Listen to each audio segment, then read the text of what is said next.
Sejam todos muito bem-vindos a mais uma transmissão do Instituto Vida para Todos. Tema geral: quem tem ouvidos para ouvir, ouça. Filadélfia, conserva o que tens, para que ninguém tome a tua coroa. Mensagem de número 2. Problemas em Jerusalém e o avanço da igreja entre as nações. Leitura da Bíblia, Gálatas 2, versículos 8 e 9. Estamos no final de uma conferência de adolescentes e de jovens, a conferência Tropas e Capitães, aqui na Estância Árvore da Vida. Conforme nós prometemos, porque muitos dos nossos adolescentes têm acompanhado de perto a palavra profética, e principalmente através de monitores ou de televisores. Eles desejaram muito poder um dia participar presencialmente, participar ao vivo, uma mensagem. Então nós nos comprometemos a fazer essa, aqui no final da conferência de jovens, de adolescentes, nós fazemos essa transmissão da palavra ao vivo da conferência de tropas e capitães.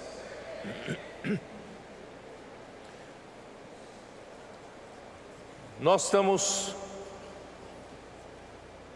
tentando concluir o encargo que o Senhor tem para nos dizer a respeito da igreja em Filadélfia, a igreja que Deus tem expectativa de finalmente concluir a sua vontade nesta era e introduzir a próxima era, a era do reino.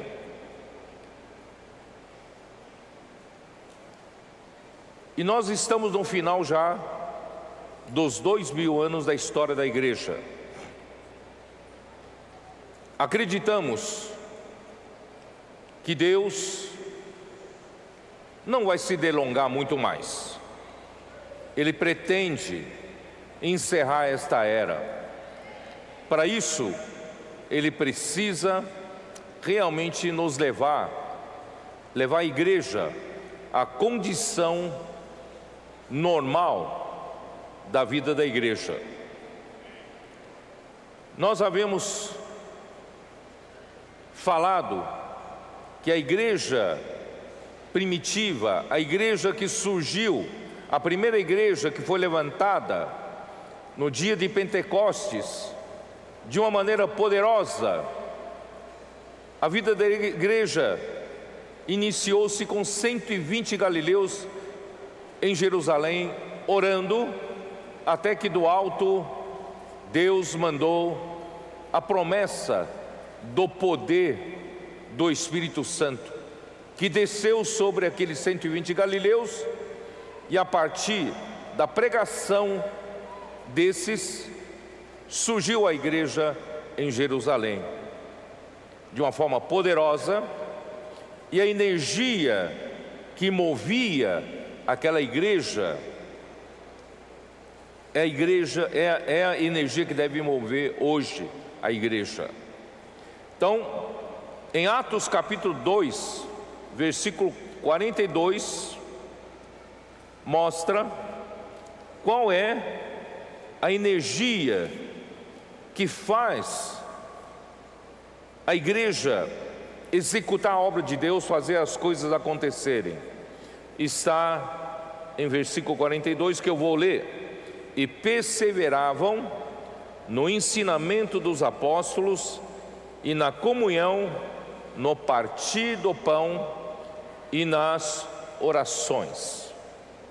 Eu quero enfatizar aqui que toda a energia da vida que a igreja precisa para se mover, para funcionar, para executar a obra de Deus, fazendo a vontade de Deus, vem pela palavra dos apóstolos.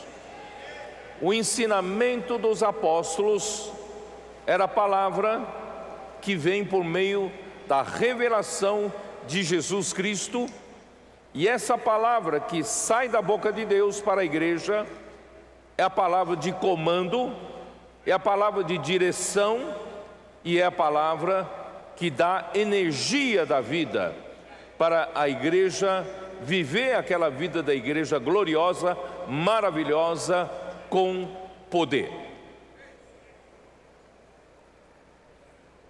E nós chegamos na semana passada até o livro de Atos, capítulo 7, onde Estevão estava sendo perseguido, levantaram falsas acusações contra ele, ele foi levado até o sinédrio dos judeus e foi julgado ali. E na sua defesa, Estevão mostrou qual é a estratégia do inimigo de Deus de fazer parar a obra de Deus. Deus levantou no Antigo Testamento, através de Abraão, o reino de Israel. E Deus queria governar aquele povo, estabelecer como referência para todas as nações da terra. No entanto, no final do reino de Israel, e na época de Jesus, a situação dos judeus não era boa. Por quê? Estevão mostra, porque eles nunca deram ouvidos adequadamente à palavra dos profetas. Deus governa o seu povo por meio da palavra. E Deus usa sempre um canal homem para que essa palavra seja transmitida a seu povo. Então se requer da parte do povo de Deus receber, acolher o canal enviado por Deus e ouvir e acolher a palavra dele como a palavra de Deus. No tempo de Jesus, os judeus diziam respeitar e honrar muito Moisés. No entanto, Estevão expôs a eles, no versículo 39, Moisés, a quem nossos pais não quiseram obedecer. Eles usavam Moisés para atacar Jesus, para perseguir Jesus e perseguir os seguidores de Jesus. Mas, no tempo de Moisés, o povo não respeitava, o povo não obedecia a sua palavra. A quem vossos pais não quiseram obedecer, antes o repeliram, e no seu coração voltaram para o Egito, dizendo: Arão, faze-nos deuses que vão adiante de nós, porque quanto a este Moisés que nos tirou da terra do Egito, não sabemos o que aconteceu. Irmãos, o time que nasceu vencedor foi abatido. O povo de Israel foi abatido a partir do momento em que o povo não deu ouvidos à palavra de Deus através do enviado de Deus, Moisés. E não só isso, no versículo 51, homens de dura cerviz e incircuncisos de coração e de ouvidos. Vós sempre resistis ao Espírito Santo, como fizeram vossos pais, também vós o fazeis. O que eles fizeram? Como eles resistiram ao Espírito Santo? Versículo 52 mostra: qual dos profetas vossos pais não perseguiram? Em outras palavras, o povo de Israel perseguiu todos os profetas. Eles mataram os que anteriormente anunciavam a vinda do justo, do qual vós agora vos tornastes traidores e assassinos. Deus agora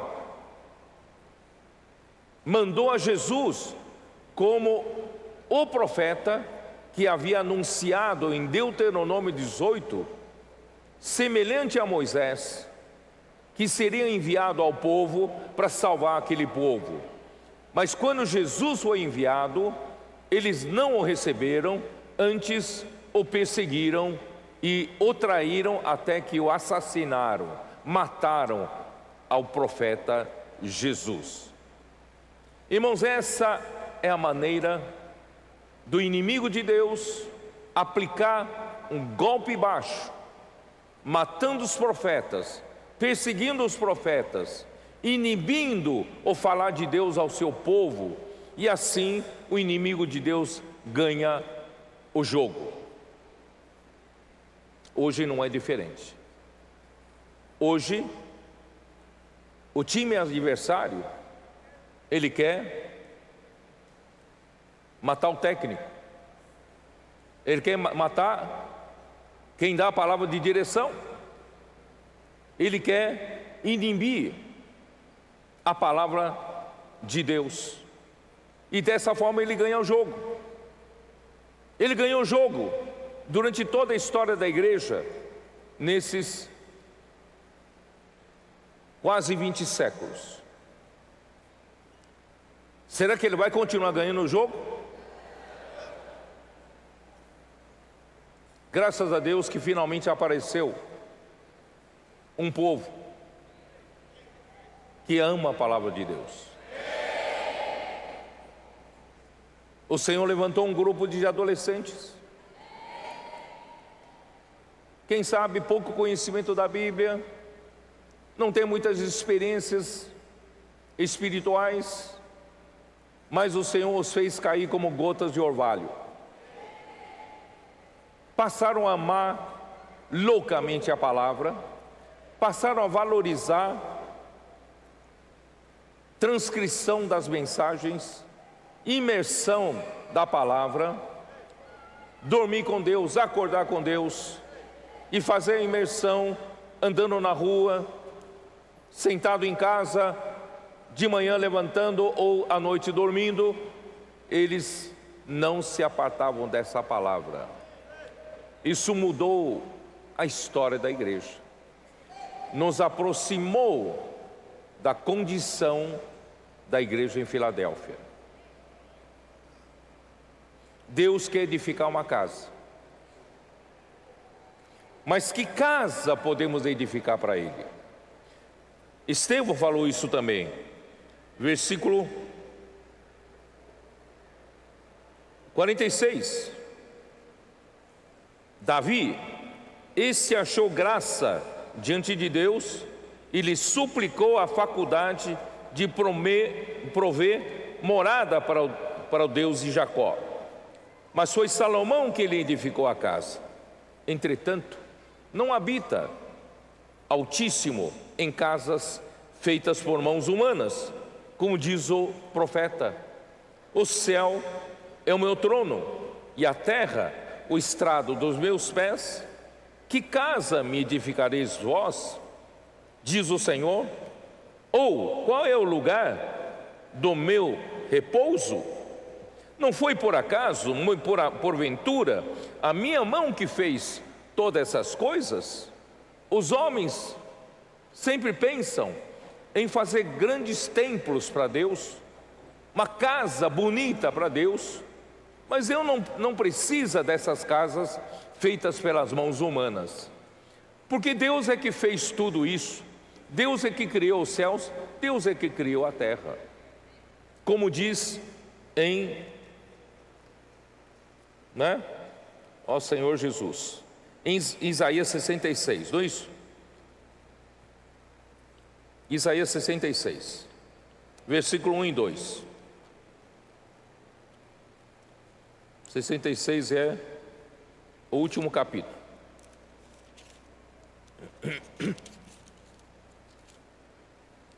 Assim diz o Senhor: o céu é o meu trono, e a terra o estrado dos meus pés. Que casa me edificareis vós? E qual é o lugar do meu repouso? Porque a minha mão fez todas essas coisas, e todas vieram a existir, diz o Senhor. Então eu não preciso que vocês, homens, façam um esforço, gastem muito dinheiro e façam um templo para mim, uma casa grande para mim, um palácio para mim. Eu não preciso disso. Eu tenho poder de fazer coisas maiores. Mas o que eu preciso realmente, qual é a casa que eu procuro? Está aqui. Mas o homem para quem olharei é este. Deus está procurando que casa? Está procurando o homem, o aflito e abatido de espírito, e que treme da minha palavra. Deus procura aqueles homens que são humildes de espírito, pobres de espírito, simples, que não se julgam sabedor das coisas, e por outro lado tem um amor reverente à sua palavra. Irmãos, e a partir disso é que Deus passou a habitar entre nós. Os adolescentes surgiram aí, amando ao Senhor, com simplicidade, com espírito pobre, espírito humilde, não é isso? E amando com amor reverente a palavra do Senhor, e o Senhor passou a habitar. O Senhor finalmente achou um lugar de descanso, achou seu lugar de repouso, é no coração desses que são abatidos e aflitos de espírito e que tremem da palavra do Senhor. E coisas maravilhosas começaram a acontecer entre nós, e a edificação da igreja iniciou-se de uma forma mais forte, mais intensa entre nós. Ó Senhor Jesus, tudo que o Senhor precisa é um homem simples de coração e creia na palavra do Senhor. Estevão, ele finaliza dizendo que os judeus que o perseguiram a Jesus, mataram Jesus, eles são traidores, eles são assassinos, e com essas palavras duras provocou a ira dos judeus e levantaram-se para apedrejar a Estevão. Estevão foi morto naquele dia. Aqui, ó, Atos capítulo 7, versículo 54. Ouvindo eles isto, enfureciam-se no seu coração, rilhavam os dentes contra ele. Mas Estevão, cheio do Espírito Santo, fitou os olhos no céu e viu a glória de Deus e Jesus que estava à sua direita, e disse: eis que veio os céus abertos e o Filho do Homem, eis que vejo os céus abertos e o Filho do Homem em pé à destra de Deus. Ele, porém, clamando em alta voz, taparam os ouvidos e unânimes arremeteram contra ele e, lançando-o fora da cidade, o apedrejaram. As testemunhas deixaram suas vestes aos pés de um jovem chamado Saulo e apedrejaram Estevão, que invocava e dizia: Senhor Jesus, recebe o meu espírito. Então, ajoelhando-se, clamou em alta voz: Senhor, não lhes imputes este pecado. Com estas palavras adormeceu. E Saulo consentiu consentia na sua morte. Irmãos, assim Estevão foi morto. E o que aconteceu no dia seguinte? No mesmo dia, capítulo 8: naquele dia levantou-se grande perseguição contra a igreja em Jerusalém, e todos, exceto os apóstolos, foram dispersos pelas regiões da Judéia e Samaria. Irmãos, ó Senhor Jesus,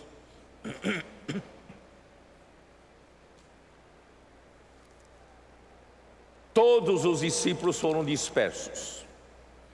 Esses discípulos que foram dispersos não ficaram parados.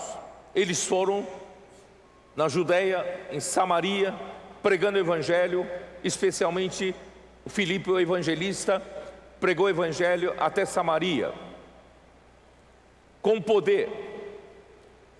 Irmãos, agora nós entendemos, na leitura da segunda carta de Pedro, que esses que foram dispersos, eles tiveram experiências maravilhosas dessa primeira etapa da vida da igreja de Jerusalém, onde todos amavam a palavra profética, onde todos recebiam, acolhiam o ensinamento dos apóstolos como a palavra de Deus, e a vida da igreja prosperava, crescia em número e crescia em poder.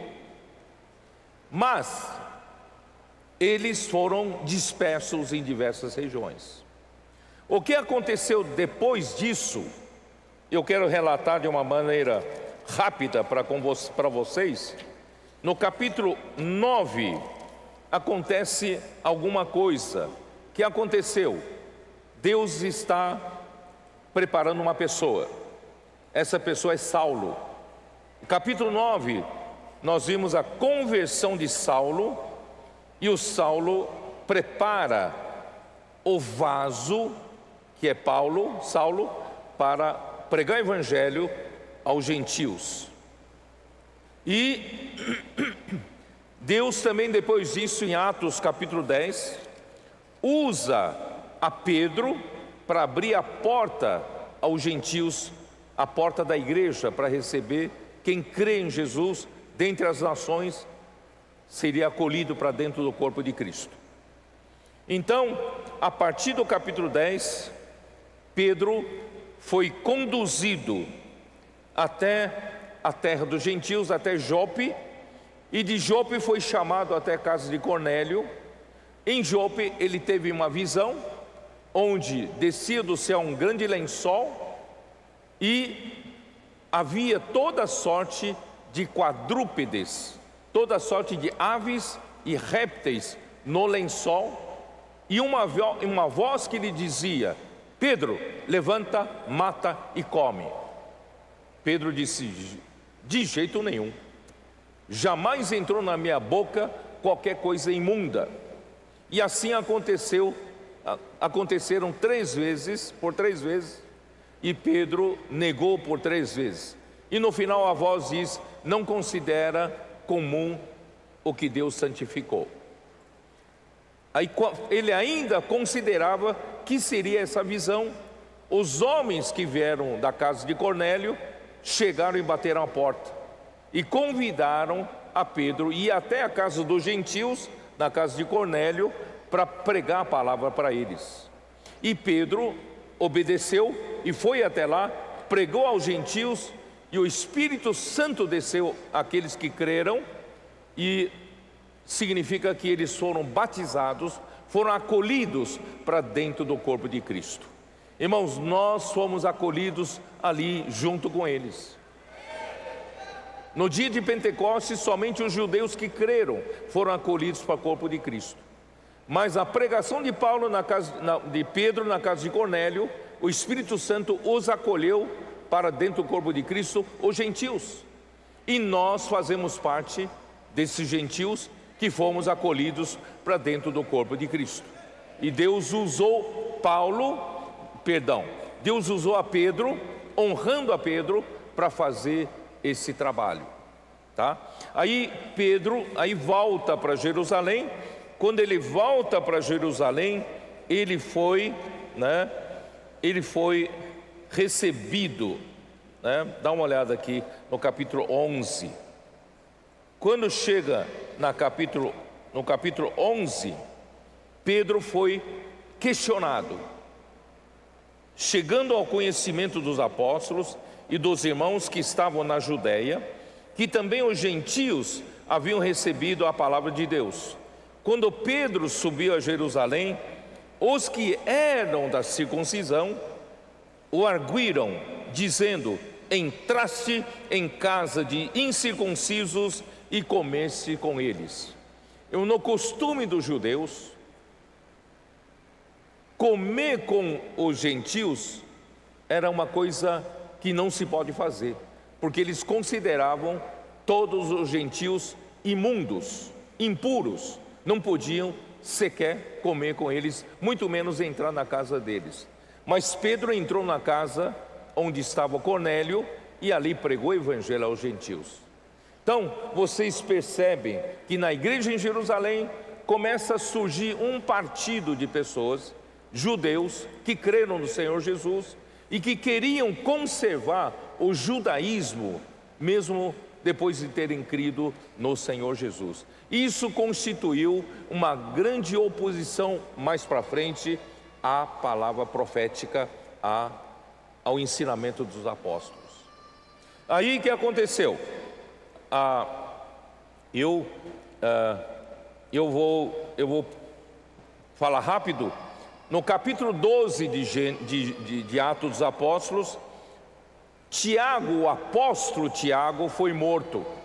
Herodes prende a Tiago e mata Tiago, irmão de Jesus.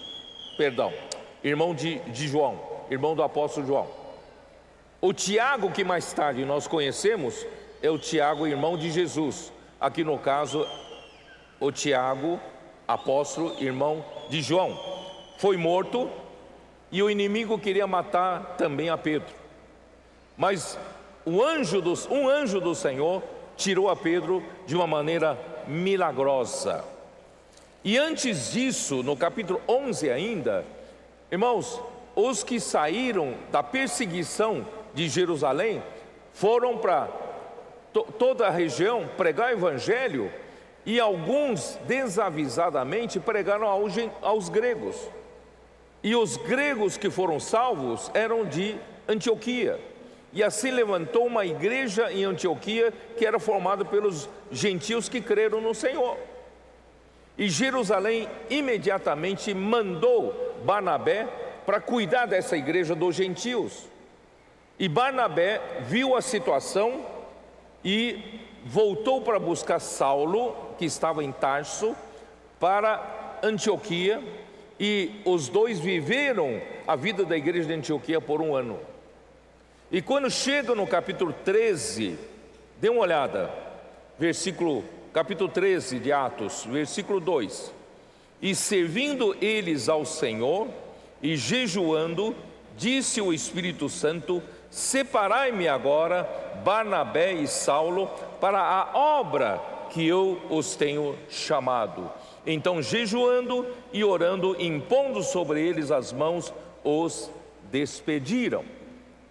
E o Senhor então usou Barnabé e Saulo, e mais tarde, durante a viagem, principalmente na Antioquia da Pisídia, também em Derbe, em Icônio, Listra e Derbe, Paulo passou a se evidenciar no ministério da palavra.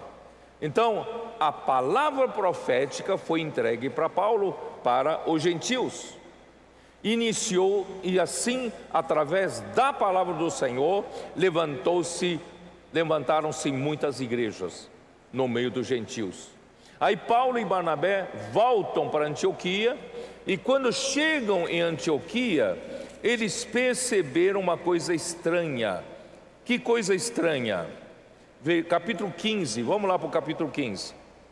No capítulo 15, alguns indivíduos que desceram da Judéia ensinavam aos irmãos: se não vos circuncidardes, segundo o costume de Moisés, não podeis ser salvos. Queridos adolescentes, eu não sei se vocês estão me entendendo. Talvez essa palavra seja um pouco mais difícil para vocês, mas é importante entender essa história.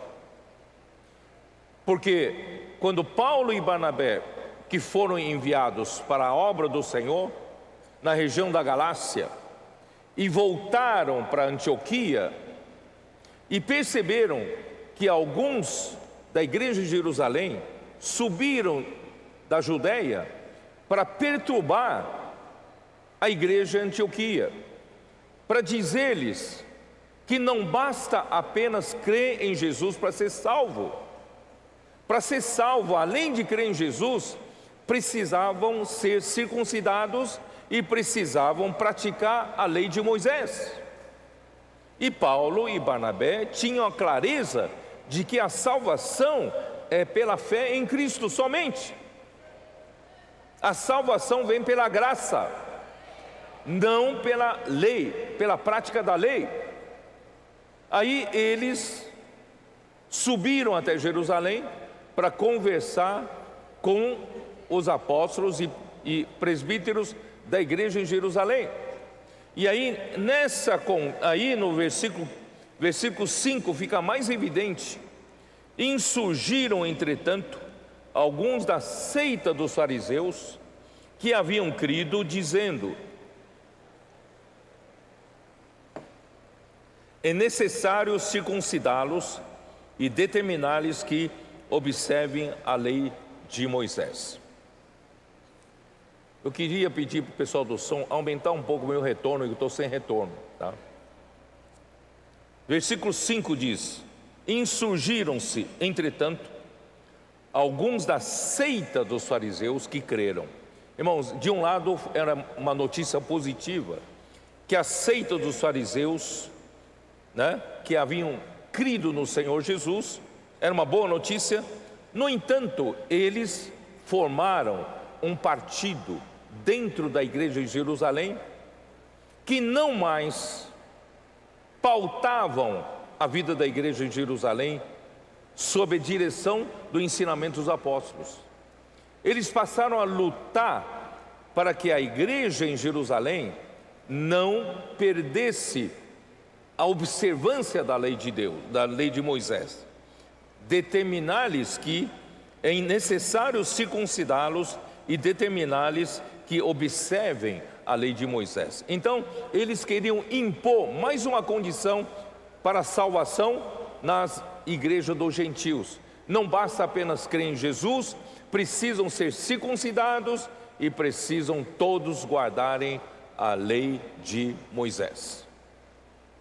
Irmãos, isso é um absurdo, isso é um absurdo. Por isso que em Gálatas, Paulo fala, vamos lá para Gálatas? Senhor Jesus. Gálatas, capítulo 1 ainda.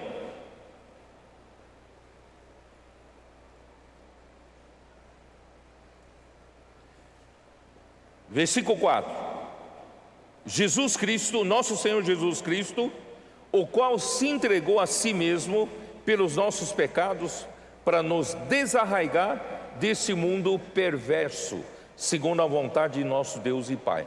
Nosso Senhor Jesus Cristo, Ele morreu por nós, derramou seu sangue na cruz, para quê?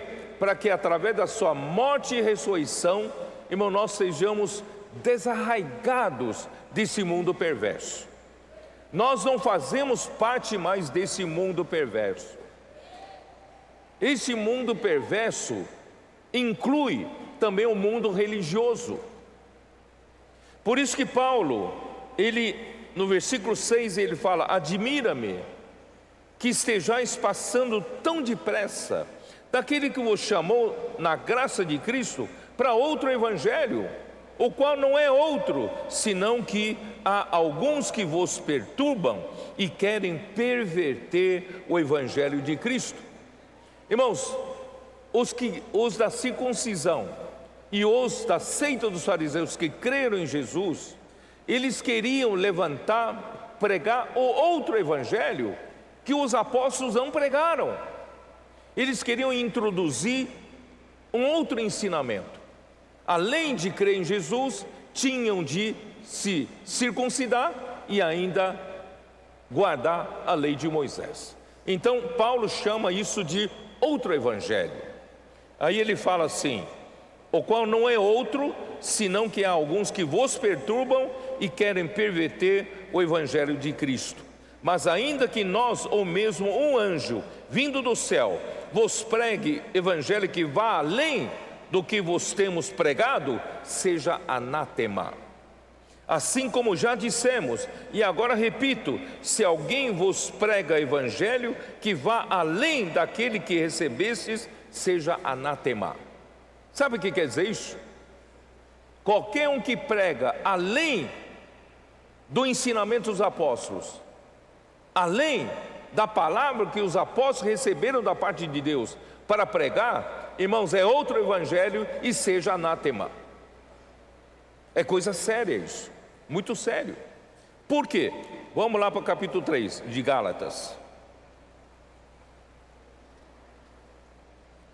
Ó Gálatas insensatos, quem vos fascinou a vós outros ante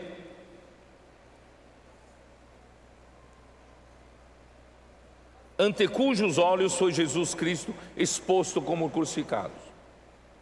Cristo foi crucificado para quê? Cristo foi crucificado justamente para desarraigar você desse mundo perverso. Não estamos mais debaixo da lei, não estamos mais debaixo da lei de Moisés. Cristo Ele morreu justamente para nos desarraigar desse mundo perverso. Quero apenas saber isso de vós: recebestes o Espírito pelas obras da lei ou pelo ouvir da fé? Irmãos, esse é o ponto essencial que nos ajudou em toda a conferência de tropas e capitães.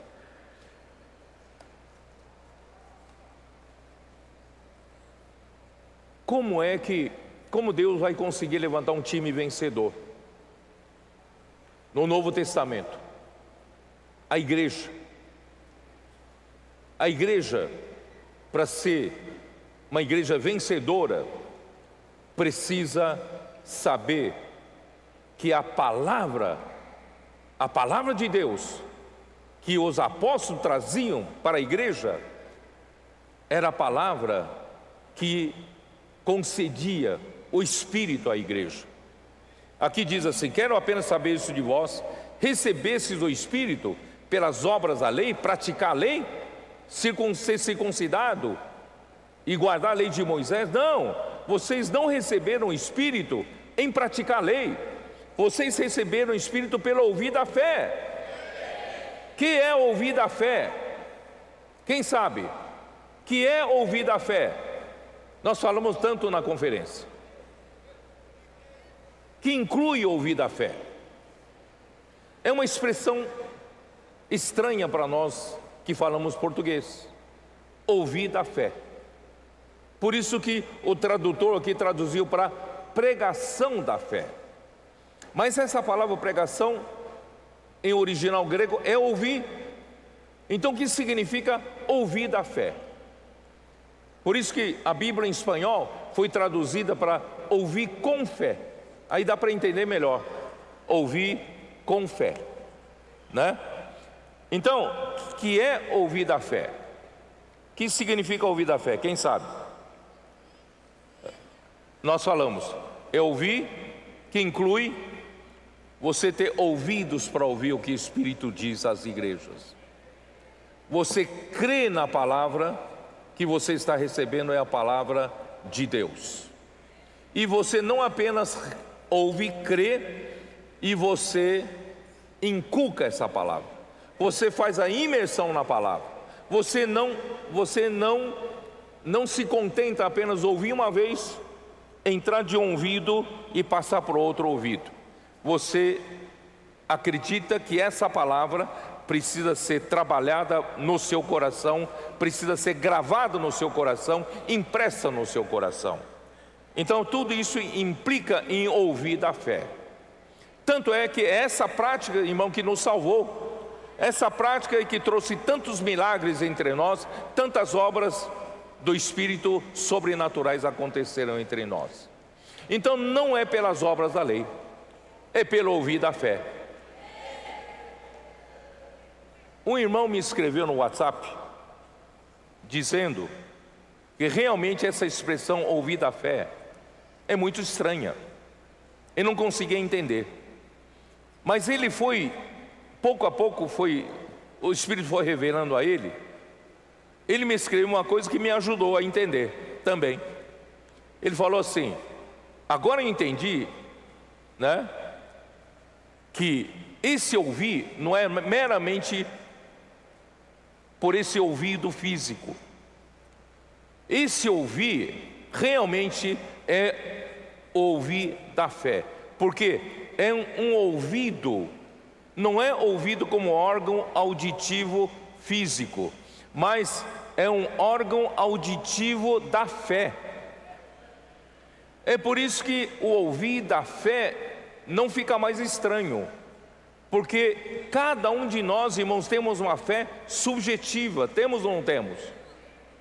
Então, se você usar essa fé subjetiva para ouvir, é ouvir da fé. Vocês entenderam ou não? Vocês foram ajudados ou não? Não é apenas ouvir com esse ouvido físico, mas ouvir com a sua fé subjetiva. Quando você ouve com a sua fé subjetiva, você vai entender o que é ouvir da fé. Ouvir da fé é você ouvir com a palavra que vem dos apóstolos, e você inculca essa palavra, você faz a imersão da palavra, né? E essa palavra sedimenta a verdade de Deus no seu coração. E essa parte ninguém tira. E esse ouvir da fé faz você receber o quê? O que você recebe? O Espírito. Ou estou lendo o grego aqui. Versículo 2 diz: quero apenas saber isso de vós, recebesse o Espírito pelas obras da lei ou pelo ouvir da fé. Irmãos, quando você ouve com o ouvido da fé subjetiva, da sua fé subjetiva, você recebe o Espírito. De onde vem nossa energia? De onde vem todos os milagres? Porque no versículo 5 diz assim: aquele, pois, que vos concede o Espírito e que opera milagres entre vós. Então, quem é que concede o Espírito e que opera milagre entre nós? Porventura o faz pelas obras da lei ou pelo ouvir da fé? Irmãos, quando você ouve com a sua fé subjetiva, o Senhor concede o Espírito e o Senhor opera milagres através do Espírito. É assim, irmão, que surge o time vencedor. No entanto, o inimigo de Deus, que o time adversário, ele quer derrotar-nos. Para ele nos derrotar, ele então tira-nos esse ouvir da fé. Quando ele tirou ouvir da fé e substituiu pelas obras da lei, ele matou a igreja de Jerusalém na sua segunda fase. Sei se vocês estão me entendendo. A partir do capítulo 15 de Atos dos Apóstolos, você não vê mais o nome de Pedro registrado.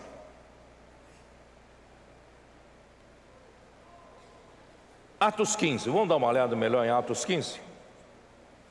Senhor Jesus. Irmãos, é muito difícil eu liberar essa mensagem, ainda mais para os adolescentes. Mas eu espero que o Senhor possa dar luz para vocês, a revelação e a capacidade de entender a seriedade disso, a gravidade disso, né? Então, em Atos 15, naquela discussão sobre aqueles que promoviam circuncisão e guardar a lei de Moisés entre os gentios, provocou essa reunião. E nessa reunião, Pedro tomou a palavra no versículo 7.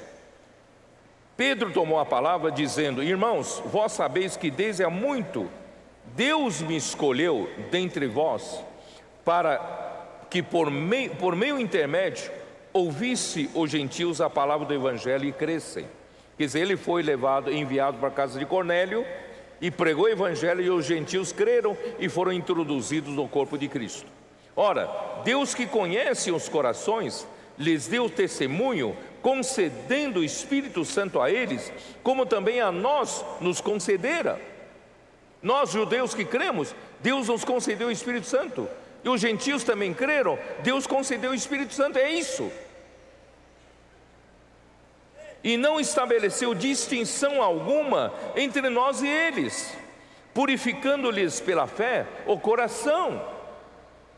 Agora, pois, por que tentais a Deus, pondo sobre a serviço dos discípulos um jugo que nem nossos pais puderam suportar, e nem nós? Esse jugo é a prática da lei.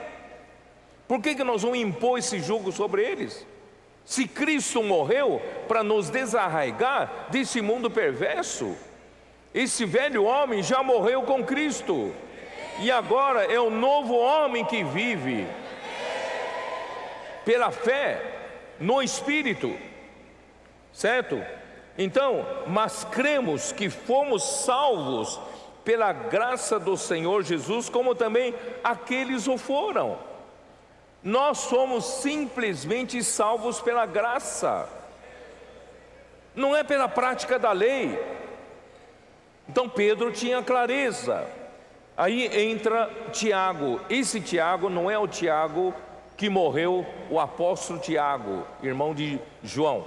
Esse Tiago aqui é irmão de Jesus. Ele não era apóstolo, mas ele era homem respeitado, muito piedoso e religioso ali na época, tá? E ele se tornou líder. Por quê? Porque ele tentava conciliar a fé com a prática da lei. Então, aqueles que eram do partido dos que diziam que deviam, depois de crer em Jesus, ainda deviam continuar com a circuncisão e observar a lei de Moisés, eles apoiavam Tiago, porque Tiago era conciliador. Então, vamos ver o parecer de Tiago. E toda a multidão silenciou, passando a ouvir Barnabé e Saulo, e contavam quantos sinais e prodígios Deus fizeram por meio deles entre os gentios. Como é que faz sinais e prodígios? É pela palavra profética. Depois que eles terminaram, falou Tiago dizendo: irmãos, atentai nas minhas palavras. Expôs Simão como Deus primeiramente visitou os gentios, a fim de constituir dentre eles um povo para o seu nome. Confere com isso as palavras dos profetas, como está escrito: cumpridas essas coisas, voltarei e reedificarei o tabernáculo caído de Davi, e, levantando-o de suas ruínas, restaurá-lo-ei, para que os demais homens busquem o Senhor, e também todos os gentios sobre os quais tem sido invocado o meu nome, diz o Senhor, que faz todas essas coisas conhecidas desde os séculos. Aí que entra o parecer dele: pelo que julgo eu, não devemos perturbar aqueles dentre os gentios se convertem a Deus, mas escrever-lhes que abstenham das contaminações dos ídolos, bem como das relações sexuais ilícitas, da carne de animais sufocadas e do sangue. Ele acrescentou, porque a discussão aqui era qual é o ponto essencial da fé. O ponto essencial da fé, irmãos, é crer em Jesus. Nós somos salvos pela fé. Nós não somos salvos pela prática da lei. Somos salvos simplesmente pela fé. E agora Tiago livrou o gentio de praticar a lei, mas introduz mais duas leis. Que são as leis que ele introduziu? se abster da contaminação dos ídolos, das relações sexuais ilícitas e também de comer carne de animais sufocados e do sangue. Irmão, essas coisas não são coisas essenciais da fé. Não precisava ser acrescentada aqui, certo? Aí, ainda mais no versículo 21, porque Moisés tem em cada cidade, desde os tempos antigos, os que pregam nas sinagogas, onde é lido todos os sábados. Quer dizer, ele estava tranquilizando os que eram a favor da circuncisão, a favor da lei de Moisés, dizendo, em toda a cidade, naquele tempo aquelas cidades todas, gregas, tinham judeus, e ali tinham a leitura nas sinagogas da lei de Moisés. Então ele era um conciliador, acabou conciliando a fé com a lei. Irmãos, Paulo foi muito veemente no livro de Gálatas, ele não aceitava isso. A partir desse momento, irmãos, mudou a natureza da igreja em Jerusalém. É isso que eu quero mostrar para vocês. Pedro não foi mais encontrado nos registros do livro dos Atos dos Apóstolos. Atos 15 aconteceu no ano 50. E não apareceu mais Pedro. E como vou confirmar que a igreja de Jerusalém realmente mudou de natureza, passaram a não mais ouvir o ensinamento dos apóstolos, mas seguir a fé juntamente com a lei, com a prática da lei. Eu vou confirmar com vocês em Atos 21. Dá uma olhada em Atos 21. Versículo 17. Paulo chega em Jerusalém na sua terceira viagem. Tendo nós chegado a Jerusalém, os irmãos nos receberam com alegria. No dia seguinte, Paulo foi conosco encontrar-se com Tiago, e todos os presbíteros se reuniram. Irmãos, onde estava Pedro? Onde está Pedro? Onde estavam os apóstolos? Pedro foi recebido por Tiago, não o apóstolo Tiago, foi recebido por Tiago e todos os presbíteros. Não há menção de Pedro, não há menção dos outros apóstolos. E vamos ver o que vem a seguir. E tendo-o saudado, contou minuciosamente o que Deus fizera entre os gentios por seu ministério.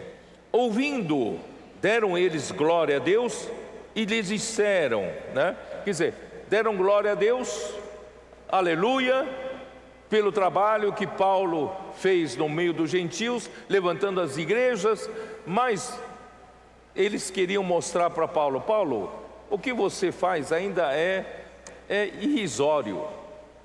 Olha o que nós fazemos aqui em Jerusalém. Dá uma olhada aqui em Jerusalém, em todas as igrejas que você trabalhou com suor e sangue, viajando, sofrendo perigos de salteadores, de naufrágio, de perseguições, você no máximo conseguiu levantar o quê? Algumas centenas, quanto muito alguns milhares de crentes entre as igrejas.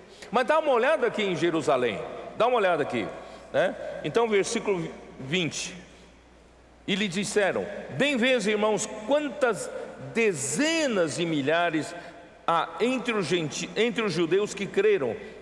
Irmãos, faz a comparação. O que Paulo fez nas igrejas dos gentios, talvez levantando o quê? 50 numa cidade, 100 numa outra cidade, 300 em outra cidade. Mas quando chega em Jerusalém, a ele é mostrado dezenas de milhares de crentes. Sabe que são dezenas de milhares de crentes? Aqui fala dezena, então é pelo menos 20 mil, certo? De 20 mil para cima. A igreja de Jerusalém tinha 20 mil, 30 mil, 40 mil pessoas. Irmãos, isso impressiona.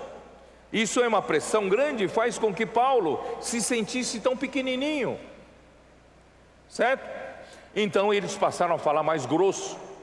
E aqui fala: aqui há quantas dezenas de milhares há entre os judeus que creram, Presta atenção agora. E todos são zelosos da lei. Todos são zelosos da lei. O que significa isso? Eles se apartaram do ensinamento dos apóstolos. A igreja de Jerusalém não era mais pautada pela palavra profética. Pedro não era mais considerado o porta-voz de Deus. Pedro não tinha mais espaço em Jerusalém. E todos foram praticar a fé misturada com a prática da lei. Vocês estão percebendo a gravidade disso? O inimigo deu um tiro e acertou. E acabou com a igreja de Jerusalém. Mesmo tendo dezenas de milhares de salvos, mas mudou a natureza da igreja. Todos eram zelosos da lei. E vamos continuar. E foram informados a teu respeito, Paulo, que ensinas todos os judeus dentre os gentios a apostatarem de Moisés. Perdão. Dizendo-lhes que não deve se considerar os filhos nem andar segundo o costume da lei. Porque Paulo deixava claro que quando a lei serviu de aio para guardar o povo de Israel durante o tempo da lei, mas quando viesse Cristo, a lei deveria entregar o povo de Deus para Cristo. E o povo que seguisse a Cristo, a fé, não estaria mais subordinado à lei. Vocês não acreditam nisso, não? Então vamos ler, vai. Gálatas. Ó Senhor Jesus. É tão difícil essa mensagem, porque é uma luta. Gálatas 3, versículo 23, dá uma olhada. Espero que vocês tenham maturidade em entender isso. Mas antes que viesse a fé, estávamos sob a tutela da lei, e nela encerrados para essa fé que de futuro haveria de revelar-se, de maneira que a lei nos serviu de aio para nos conduzir a Cristo, a fim de que fôssemos justificados por fé. Não é mais justificado pela prática da lei, é justificado pela fé. Quem crê é justificado. Você crê em Jesus? Você foi justificado. Não é pela prática da lei. Mas tendo vindo a fé, já não permanecemos subordinados ao aio. E quem é esse aio? É a lei, certo? Pois todos vós sois filhos de Deus mediante a fé em Cristo Jesus. Em outras palavras, quem crê em Jesus não precisa mais, não deve mais estar subordinado à prática da lei. Deixa o Espírito te guiar. Você não vive mais na esfera da prática da lei. Vocês estão me entendendo? Essa é uma grande luta. Irmão, parece uma coisa pequena, mas isso fez naufragar a igreja em Jerusalém. Coisa que ninguém falou, eu estou me arriscando a falar. Pedro não teve mais espaço. A palavra profética não tem mais espaço, em Jerusalém. E ainda mais, eles aconselharam a Paulo, todos aqui estão preocupados que você fala contra a lei, você fala contra Moisés. Então vamos fazer o seguinte: eles foram informados que você está vindo aqui, mostra para eles que você não é contra a lei.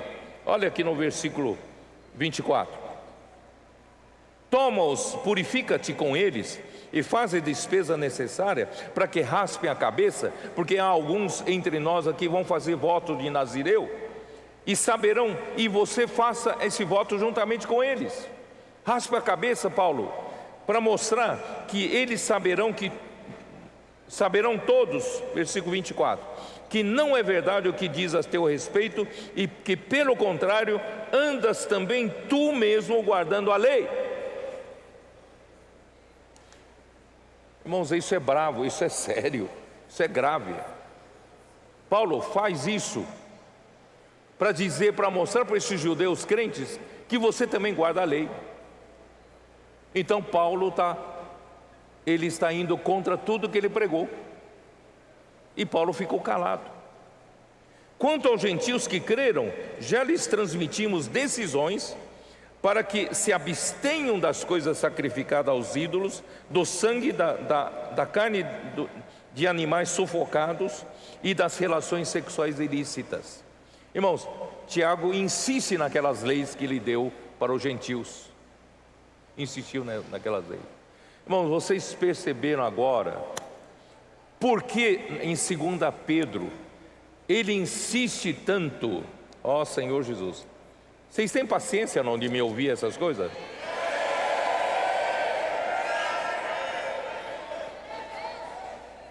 Porque Pedro fala tão veementemente em 2 Pedro de que a única maneira de nos facultar a entrada no reino eterno de nosso Senhor Jesus Cristo não é pela prática da lei, não é por o que você fez de esforço, mas é por quanto das coisas da fé e da piedade foram depositadas dentro da tua fé subjetiva. Isso que conta, e isso vem através de ouvir da fé. Não é o quanto de obra eu faço lá fora, mesmo como comportor. Não é de quanta obra eu faço na igreja, visitando as pessoas, mas é o quanto, através da palavra, essa palavra tem trazido a verdade, através da fé, para dentro do meu coração. Irmãos, é isso que conta. Por isso, irmãos, nós não podemos deixar de fazer imersão nenhum dia da nossa vida. Todos os dias nós precisamos da palavra. Todos os dias essa palavra nos concede o Espírito. Todos os dias essa palavra nos dá energia da vida. E todos os dias, irmãos, através da prática da palavra, a verdade é constituída em mim. E essa verdade é que me faculta entrar, é o meu ticket de entrar no reino eterno de nosso Senhor Jesus Cristo. Não é pela prática da lei. Vocês entenderam? Aí Pedro então fala, no capítulo 1 ainda, no versículo 12: por essa razão, sempre estarei pronto para trazer-vos lembrados acerca dessas coisas. Porque Pedro se esforça para fazer com que esses forasteiros que saíram de Jerusalém, os judeus crentes que viveram a vida da igreja, eles honravam a palavra profética. Então Paulo falava, eu me esforço para fazer vocês lembrados da palavra, do ensinamento dos apóstolos, que hoje a igreja de Jerusalém já não pratica, certo? Embora estejais certos da verdade já presente convosco e nela confirmados, também considero justo, enquanto estou nesse tabernáculo, despertar-vos com essas lembranças. Enquanto eu vivo, eu quero falar a palavra profética. Enquanto o Senhor me der fôlego, eu vou fazer vocês lembrados da verdade presente. É isso que Pedro estava falando, certo? Da minha parte, ele fala, certo de que estou prestes a deixar o meu tabernáculo, como efetivamente nosso Senhor Jesus me revelou, mas de minha parte esforçar-me-ei diligentemente por fazer que a todo tempo, mesmo depois da minha partida, conserveis lembrança de tudo. E em outras palavras, eu estou vivendo, mas se eu morrer, vocês têm que continuar no ensinamento dos apóstolos. Porque esses que seguiram na prática da lei, eles seguiram em outra direção. Essa outra direção está se opondo ao que o Senhor está fazendo através do ensinamento dos apóstolos. Eles estão ensinando como falsos mestres. Eles estão escarnecendo da palavra profética. Eles diziam que quando Pedro falava que eles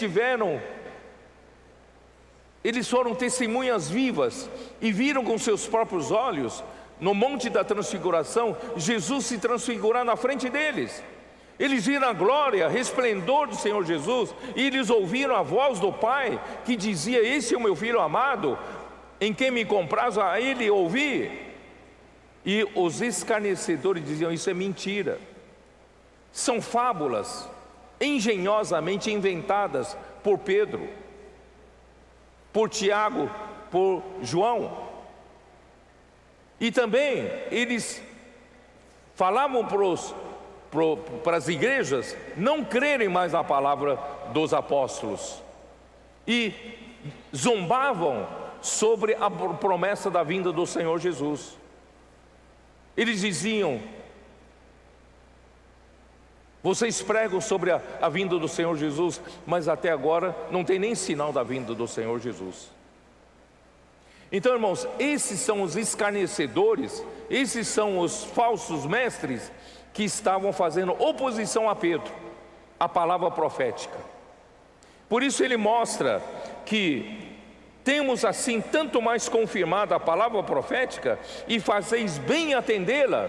Vocês fazem bem atender a palavra profética. Não é seguir as obras da lei. Confiem na palavra profética, porque a palavra profética é como uma luz, uma candeia que brilha em lugar tenebroso, até que o dia clareie e a estrela da manhã, da alva, nasça em vosso coração. A palavra profética vai conduzir vocês até a volta do Senhor, e vocês vão ser aprovados como um time vencedor. Você quer fazer parte do time vencedor? Honre a palavra, creia na palavra. Isso que Pedro falava. Ó Senhor Jesus, Senhor Jesus, o que eu faço?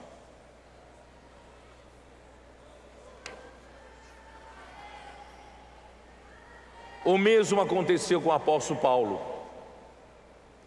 Ele continuou o seu trabalho, a sua segunda viagem, sua terceira viagem, levantando a igreja, trabalhando. Na sua terceira viagem, antes da terceira viagem, ele passou 3 anos em Éfeso, e a palavra prosperava, e no fim, ele foi preso. Ele foi preso final da sua terceira viagem em Jerusalém, e no tempo em que ficou preso, quando ele saiu, ele viu que a igreja em Éfeso já começou a se afastar da palavra que Paulo dera para eles. Já começou a ver, irmãos, os judeus foram até Éfeso para pregar sobre mitos, genealogias, mitos judaicos e genealogia sobre o judaísmo lá em Éfeso. E Paulo então pediu para Timóteo ficar lá em Éfeso para admoestar essas pessoas e a voltar para a palavra profética. Isso já era por volta de anos 64, 65. E quando chegou no ano 67, o ano que Paulo morreu, todos da Ásia abandonaram a Paulo. Todos abandonaram a palavra profética. Todos abandonaram o ensinamento dos apóstolos. Irmãos, esse é o motivo da derrota do time do primeiro século. João, no final do século, ano 90, tentou restaurar. A restauração é pela palavra. Em João, no Evangelho de João, no princípio era a palavra estava com Deus e a palavra era Deus. E a vida estava nele e a vida era a luz dos homens. E essa palavra se encarnou e habitou entre nós, cheio de graça e de verdade. Então essa palavra que nós estamos pregando para vocês, irmãos, é uma pessoa. Não é uma doutrina para ser disputada pelos judaizantes. E em 1 João, João fala, né? O que nós temos visto desde o princípio, contemplado, apalpado, né? É com respeito à palavra da vida. Nós não estamos falando uma doutrina, não, estamos passando por vocês uma pessoa, que é a palavra da vida. E a palavra da vida é a própria vida eterna, a qual estava com Deus e nos foi manifestada. E essa palavra, se vocês receberem, acolherem, essa palavra faz com que vocês mantenham comunhão conosco.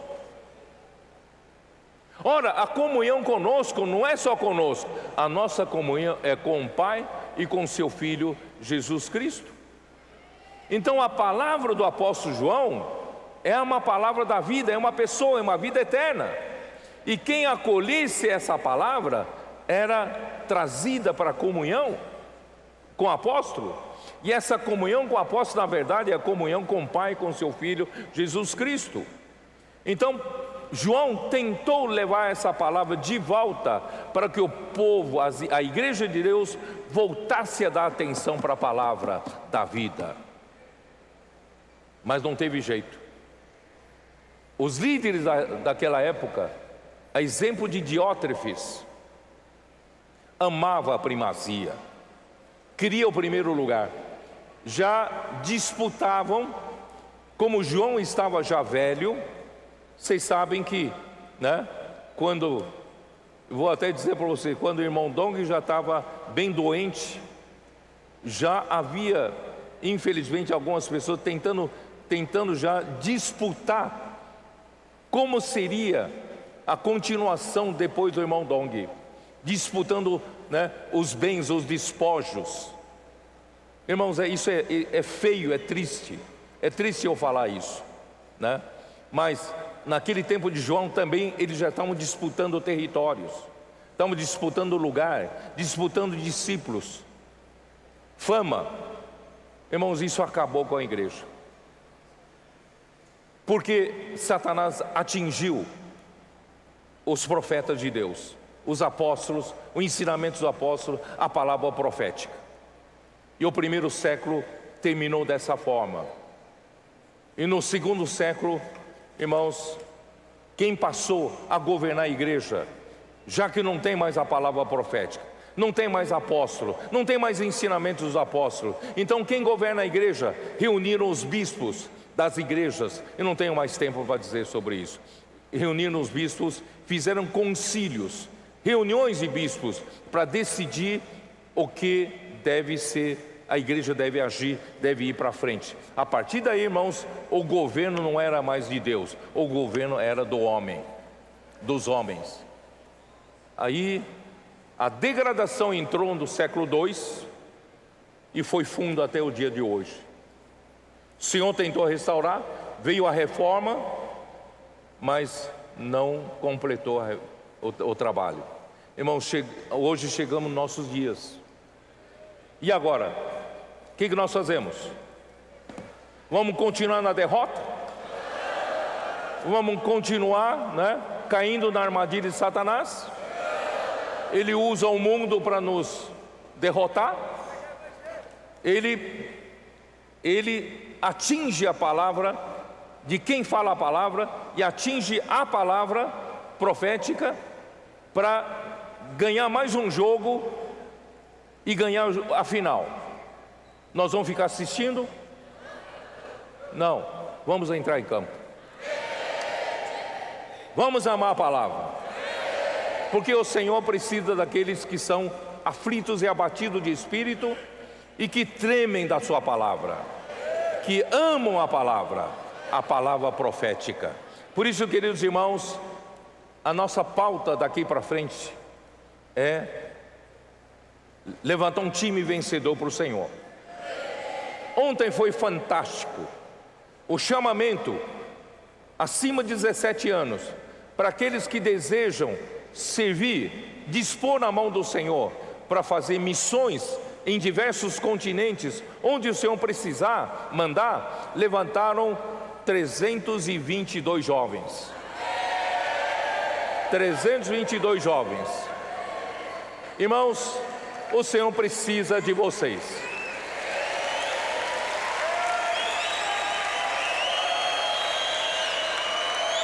Através de vocês, Ele vai levantar um time vencedor. Esse time vencedor será o filho varão.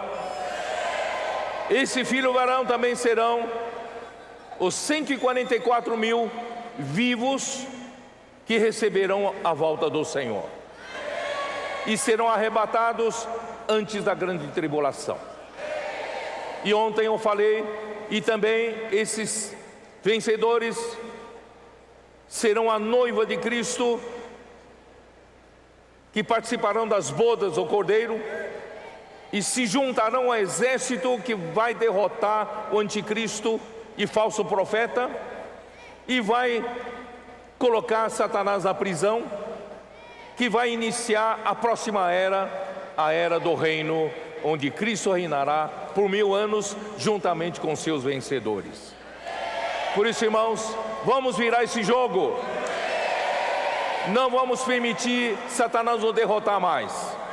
Ele não pode mais derrotar a igreja. Não vamos ser enganados pelo mundo. Por isso, vocês adolescentes, jovens e intendentes, não vamos ser derrotados outra vez. Vamos vencer pela palavra do testemunho que nós damos. Vamos fazer mais imersão da palavra, mais transcrição, dormir com Deus, acordar com Deus, inculcar a palavra, pregar o evangelho, fazer o vem e ver, missão família, multiplicação, consolidação, levantar essa igreja em Filadélfia, que vai trazer o Senhor de volta. Ó Senhor Jesus!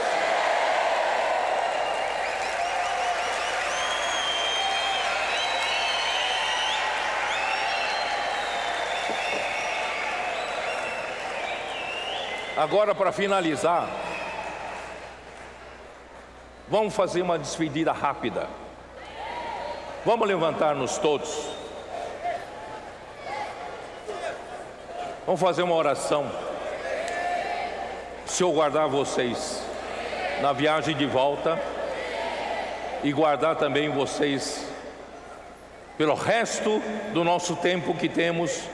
Vamos trabalhar para formar esse time vencedor, que Satanás não vai derrotar mais, pela palavra do testemunho que nós damos. E mesmo em face da morte, nós não amamos a nossa vida da alma. Ó Senhor Jesus, a mim vou pedir para você fazer essa oração. Você consegue subir aqui?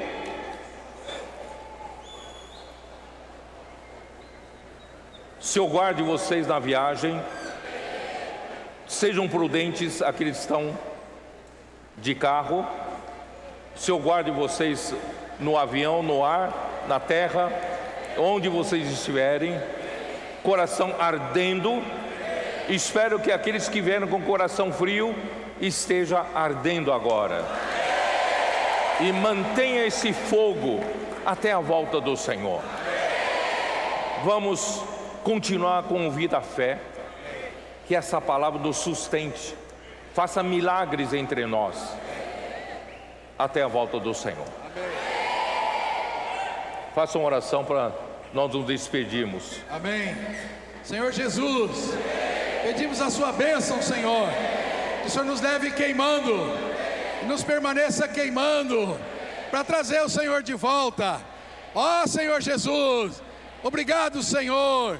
Guarde-nos no nosso retorno. Nós queremos praticar essa palavra, aplicar na nossa vida, fazendo a imersão, inculcando a palavra, entrando na palavra, deixando ela fazer a obra. Ó, tomando toda a terra para ti. Obrigado, Senhor.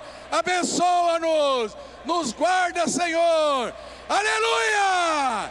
Senhor Jesus!